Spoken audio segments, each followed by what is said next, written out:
Hi guys, welcome to Auto Solution. In this video I'm going to show you how to remove reels from Facebook feed.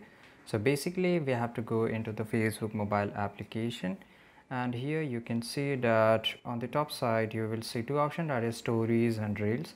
So if I will click on the reels, you can see that Facebook has recommended me hundreds and thousands of reels. So if I want to remove it, how I can do it? So basically there is not an option to remove reel. Facebook is ultimately going to he is going to show you reels anyway, but you can do one thing. When you're watching some reels, you can just do one thing. You can click on the three dots which is on down side, and after that you can click on hide reels. Okay, and you have to do in all the kinds of reels that you don't want to see.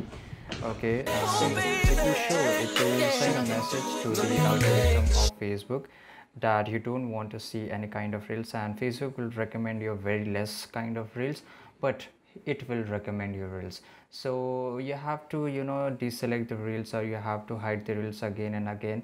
In this way it will send a message to the algorithm of the Facebook that you don't want to see reels on your feeds, and they will not show you. So this is it guys. I hope you found this video really helpful, and if you did, don't forget to subscribe our channel. See you in the next video. Till that time, take care. Goodbye.